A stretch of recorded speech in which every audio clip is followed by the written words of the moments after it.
Hello, good morning, and welcome to the best football show. I am Brian Baldinger at Baldy NFL, all over social media.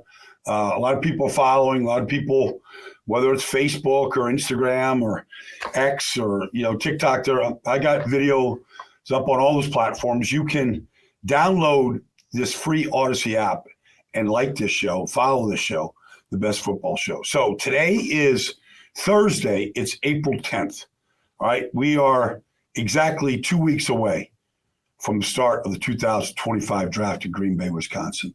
So yesterday I spent pretty much the whole day with the New York Jets in Florham Park, New York. And it's interesting, because it is a brand new regime all the way around. General manager, head coach, coordinators. It is a new way of doing things. A lot of people that have been in that building a long time aren't going to be there anymore. And I saw Aaron Glenn yesterday, busy. I mean, focused, busy, in the lunchroom, out of the lunchroom, focused. They have begun off-season workouts and their whole program. New coach, you can start 2 weeks before everybody else. So they had 60 players. At least 60 players. The parking lot was full yesterday in there working out. Justin Fields, part of that 60 right now. And so I think there's, these mock drafts. Look, let me just tell you something. All right. These general managers, these coaches, these teams, they watch these mock drafts. There's no question. And so I talked to some personnel people there with the Jets. And there's just, there's some people that they have – that they kind of constantly see sort of addressed to the Jets in these mock drafts. And I talked to some of these personnel people about what they might do. I'm just saying two things to keep in mind. One, I think they have flexibility with the offensive linemen that they now currently have that can put their best five on the field. That's what it's about, putting their best five. Doesn't preclude them from drafting an offensive lineman with either the 7th pick, the 42nd pick, or the 73rd pick. That's what they currently have right now. But I think the emphasis right now on April 10th is to help Justin Fields out as much as possible. Now, that's not earth-shattering. That's not really news-breaking. But I mean like a real receiving type weapon. They have one legitimate receiver on their team. They signed Dami Brown, and they've got Malachi Corley they drafted last year. They've got one legitimate target right now for Justin Fields. All right. And Garrett Wilson, they really lack firepower. Jeremy Ruckert is the one tight end right now. They signed Stone Smart from the Chargers. He has never done much, had a couple moments there last year. Like they lack firepower right now. You can look at their running back situation and go, all right, Breece Hall, Braylon Allen, you can look at Isaiah Davis. You can look at the running back room and go, that's pretty good depth. But just think, all right, Justin Fields coming in, and they want to give him every chance to be successful. So think about that when you start your mocks, you start looking what might happen 2 weeks from now with the 7th pick. They need a big time target. Now, that's the Jets. It's a new way of doing business. You can feel it in the room. Aaron Glenn, his staff, like it's a new way of doing business. So, and remember, Aaron and Tanner Inkstrom, the new offense coordinator, et cetera, they come from Detroit where they took a moribund, dead franchise and they turned it around, all right? Coaching, smart decisions, good drafting. This is where the Jets want to get. They want to use Detroit as a big part of their model. Steve Wilkes has been a long-time defense coordinator, a long-time head coach, running the defense. Okay, let's get to my big board because I'm going to be working for the NFL Network during the entire draft process. A lot of pre-draft shows I'll be on today, Path to the Draft. I'll be doing draft analysis on Saturday, April 26th. I'll be on the NFL Network talking about a lot of these guys. So I've studied pretty extensively the top 100 players. All right. And I've got another 100 to go, a lot quicker here in the last 2 weeks. All right. I'm not going to get to 250, but I'll get to 200 players. So in any draft, I don't care if it's 2011, which is legendary, Cam, J.J. Watt. I mean, you just go on and on. Von Miller. You go on and on in 2011. This is not a 2011 draft. I don't believe there's 6 Hall of Famers in this draft. But I think it's a very good draft. I think it's a very good draft for defensive line. I've been saying that since I went to the Senior Bowl and I was down the field in the drills with Mike Tomlin and Mike Vrabel and a bunch of guys evaluating these players. This is a very deep and talented defensive line draft. And it's going to be reflected in 2 weeks from tonight when you see as many as 8 or 10 defensive linemen, counting edge rushers, defensive ends, defensive tackles. We might see 8 to 10 all go in the first round. Remember last year, the first defensive lineman taken was Laiatu Latu by the Indianapolis Colts with the 16th pick. It was offense and quarterbacks. That's not this draft. So what I've done here, because in any draft, you never have 32 first-round picks. Never. In a good draft, you might have 24 with the first-round grade. If you go and look at Our Lads, you look at anybody that does this for a living. Rarely, in Our Lads, basically first-round pick is a grade of 9 points or above is a first-round pick. They never have 32. I think this year there might be between 14 and 18 first-round picks. All right. So what I've decided to do is create a tier, Baldy's tier. All right. And the first tier are the difference makers. And I think these are, because if I go back before I get to my top difference makers, if you go back in any draft, and it's a good exercise, you're going to see generally, not always, but generally, 10 great players. You're going to see 10 starters that are good players, and you might see as many as 10 busts. Pick a draft, any draft, go through it. And the busts are injuries that guys never really got out of the gate, always coming back from an injury, can't stay healthy. That happens. It's football. Everybody gets hurt. It can be, it could be Sam Darnold going to the Jets, going to Carolina, and it's just a bad organization, a bad fit, instability, general manager, coach changes, can't build the team the right way. Carolina in constant turmoil, gets to San Francisco for a year, kind of sees what the NFL is all about, learns from a lot of good coaches, goes to Minnesota, has a breakout year. Baker Mayfield, blah, blah, blah. You can just go through. And so sometimes it's not the player, it's the organization, it's the fit. There's a lot of reasons why players flame out. Sometimes they get a second or third chance, and it works out good for them. So let's get to my difference makers, because I've had a chance to actually meet a lot of these players during these pro days over the last 2 or 3 weeks. So really, in any particular order, like Travis Hunter is my best player in this draft. He's the biggest difference maker to me.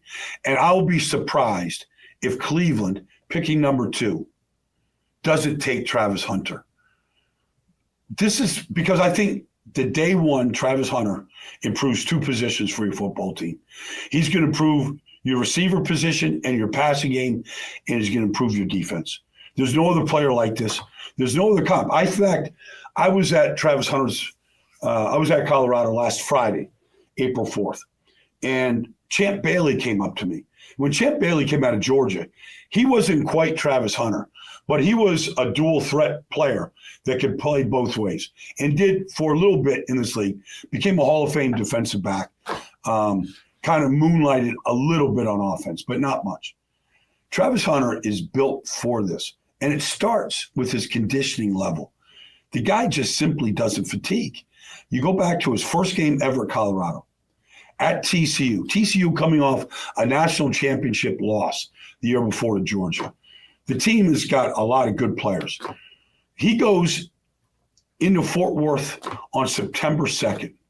All right, I've done a lot of games at TCU in September and late August. believe me, it's never less than 100 degrees at kickoff, ever. In 100-plus degree heat and Texas humidity, he played 140 snaps. All right, both sides of the ball. Picked off TCU down the goal line, helped win the game for him, iced the game late with a 43-yard go route, to really give the Colorado Buffaloes a huge upset. Huge upset. Immediately, Deion Sanders is on the map. Colorado's on the map. Travis Hunter averaged 110 snaps a game. Now, he doesn't have the biggest frame. He probably won't play 110 snaps right away. But he's got the conditioning to do it. He's got the talent to do it. You watch him at his pro day. I felt like as much as everybody wanted to watch Shedeur Sanders throw, they were there to kind of watch Travis Hunter just run and move. Whether it's adjusting to a deep ball, a burst, his hands where he wore no gloves, caught every ball thrown to him. Just watch him warm up. Just the energy level that he bounces around with. You go watch him on YouTube. You watch his basketball reels and his ability just to sky. I don't know what he jumped by. I know it's 40 inches at least. Hang time, adjusting to the ball in the air. It reminds me, honestly, of Garrett Wilson as a receiver. Just the way he adjusts to a ball. I don't know if he's as good a route runner as Garrett Wilson is right now, but it's not to say they can't.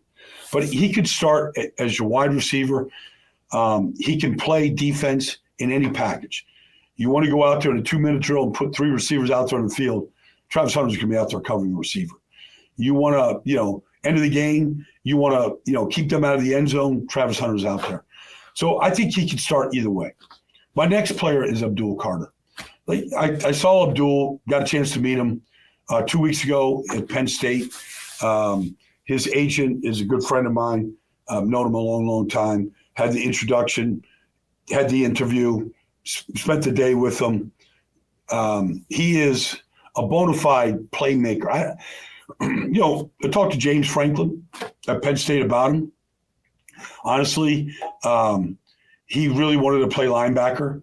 James Franklin's pushed back and you're an edge rusher. So they let him play linebacker first couple of years. Moved him to edge, a little bit like Micah. I don't think he's Micah Parsons. I don't think he has that kind of balance. But he is a bona fide playmaker. You watch his sizzle reel, from day one, coming out of LaSalle High School in Philadelphia, and you watch him as an 18-year-old freshman, first game ever. He's just a playmaker, wherever you want to put him. Defeating blocks, backside cutoffs, you can't get to him, edge rush, dropping into coverage, covering running backs. You name it, he can do it. The next guy is Ashton Jeanty. If you watch Saquon, you watched Derrick Henry last year, you watched Josh Jacobs in Green Bay. The age of the running back, we're going to see the return of the golden age of running backs. And Ashton Jeanty is going to be the next, I think, great one. He's muscle on top of muscle. If you just want to have fun in studying a player, just enjoy yourself, watch Ashton Jeanty at Boise. Just watch him against great competition. Watch him against stacked boxes. The guy is got vision. He knows how to press the hole. He runs through contact like a knife through hot butter. He is just, he's built for this. And if you look at the teams that were successful last year, Philadelphia, Detroit, Baltimore, Buffalo, you look at these teams that had success last year, they ran it more than they threw it. And that's what the Jets want to do this year. I believe that's what Mike Vrabel wants to do this year. It's coming where teams are going to run it 50% or more of the time. Ashton Jeanty, I don't think he might not get past, the Raiders at 6 or Chicago at 10. He's not getting out of the top 10, I don't believe. My next guy is Mason Graham. Look, there's a reason why Michigan beats Ohio State. There's a reason why Michigan won a national championship. Fundamentally, inside, along the defensive front, they're masterful. They're technicians. Mason Graham isn't the biggest defensive tackle in this draft. He's not the best pass rushing defensive tackle in this draft, but he's clean and he's solid and he's healthy and he knows how to play the game. He was coached by Wink Martindale. He was coached by Mike McDonald, now the head coach, of the Seattle Seahawks. He's been well coached. Does he have the highest ceiling? I don't think so. But I think if you want to just bring a guy in that, culture, work ethic, like a little bit like the debate is a little bit like a couple of years ago between Aiden Hutchinson and Trayvon Walker. Trayvon Walker looked physically better tape, but Aiden Hutchinson had that Michigan work ethic, and he became all that. So I think Mason Graham is right there. My next guy is Jalen Walker. Jalen Walker, if you want to say, okay, is Abdul Carter the number one edge rusher in this draft? You can say that. You can say Jalen Walker is 1B, 1A, 1B. Same thing. Off the ball, inside linebacker. Off the edge, stunt. A guy that can run stunts with you. A guy that can rush inside. The guy that has all the makeup of being an elite player. Size, speed, burst, moves, like Jalen Walker is right there out of Georgia. And then I come to Tyler Warren. Tyler Warren, the tight end from Penn State. There's two great tight ends in this draft. It's a tight end driven draft. There's 5 that are going to be taken in the first 2 rounds, I believe. But Tyler Warren caught 104 balls this year. He personifies toughness. Wore 44 to honor John Riggins. His dad was a Riggins factor. Grew up in Virginia. Grew up a Commander, Redskin fan. You go and you meet him. He's a hulking figure. He's every bit of 6'5", 6'6". He runs probably in the 4.7s, but maybe even the high 4.6s. But either way, he's fast enough. I think he could be a true wide tight end. I mean, he can you can line him up next to your offensive tackle. They can run their accommodation blocks, their take blocks. He's going to seal the edge in the strong side run game, but he's also a flex tight end. You can move him around. I think of Sam Laporta, but even like a tougher player. Nothing against Sam. He's been a great player in Detroit. But like this guy is going to add toughness to your team in practice, the way he approaches the game. But right below him is Colston Loveland of Michigan. I don't think he's the same blocker that Tyler Warren is, although he can be because he's got a big frame. I think he put more meat on the bone. But the way that he runs, he wasn't asked to catch 104 balls at Michigan. It's not their offense like Tyler Warren was. But I want to see, because honestly, I remember when Laporta came out of Iowa, he wasn't out there catching a lot of footballs. But you knew at Iowa, he knew how to block. He had toughness. I think Colston Loveland is going to be that guy at this level. He's not getting out of the top probably 50. Like he's not, if Denver's there, wherever they pick 19, whatever it is, like he might just go, even though they signed Evan Ingram, I could see him going to Denver. But he's a bona fide pick. Then I get to my first quarterback, which is Cam Ward. It's okay. Cam Ward isn't the first pick in this draft, but he's a good player. He's probably going number 1 to Tennessee. I think that's pretty solidified after watching his pro day, watching Tennessee mingle with him all day during his pro day, which was March 24th at the University of Miami, meeting him, see the maturity level. He's elevated 3 different programs, Incarnate Ward, Washington State, University of Miami. He's elevated all 3 programs. His arm is very good.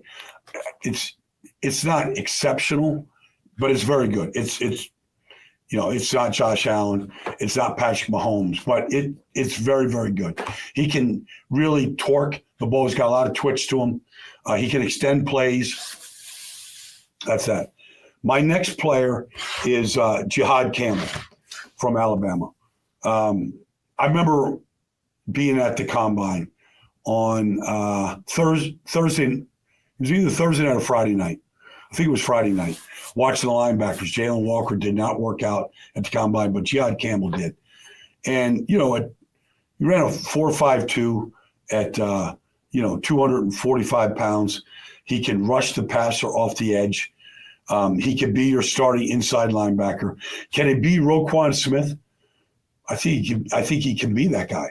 I think he can be that, that inside linebacker, sideline to sideline, chase everything down, but also give you pass rush ability, whether it's on a blitz, whether it's off the edge, whether it's a pass rush specialist and third downs. Like, he's going to get, like, you have to figure out how to use him, because there's a lot of talent there and a lot of ability there. My next player is my first offense lineman, and that's Will Campbell. Enough with the short arms. Rashawn Slater, Matt Light. Like, I can go through guys that play left tackle in this league that are at or near the arm length of Will Campbell. The guy wins with his feet. His hands are exceptional. The guy stays on his feet. He's not on the ground. As an 18-year-old freshman, he went up against Will Anderson in Alabama, played just fine, becomes the defensive player of the year. His second year, he goes up against Jared Verse, last year's defensive player of the year. All those guys have great length and great ability. He didn't seem to have much trouble blocking those guys. Will Campbell is, to me, is going to be the first offensive lineman off the board. And then my last guy is at number 11, okay, is what I think is the second best corner in this draft, and maybe the best pure corner in Jahdae Barron out of University of Texas. The tape is exceptional. The ability, running in the 4.4s, going up against those Texas receivers every day in practice, whether it's Matthew Golden this year, Isaiah Bond, Xavier Worthy, like just going up and competing every day in practice against those guys. But then, can he play in the slot? Absolutely. Can he go outside wide? Absolutely. Can he be your star corner? Absolutely. Can he play in the box almost like a Brian Branch at Detroit? No question. So those are my difference makers. Those are 11 players, I believe, that probably get taken very, very high in this draft, guaranteed to start day one and impact your team. These are difference makers. All right. Now, not to say that my next tier that's coming out, I call them no fear. You have no fear drafting these next tier players. I'll get to them in the next football show. There's 11 of those players as well. All right. And then I'll round out with the final tier, which is you have really good players. They have really good traits. They also have some bad ones. Some of it could be injuries. Some of it can be projecting them to the next level at a particular position. But anyways, that has been my difference makers, my tier one players. Happy to bring them to you. Looking forward to talking to you real soon. Thanks for joining me here on the Best Football Show.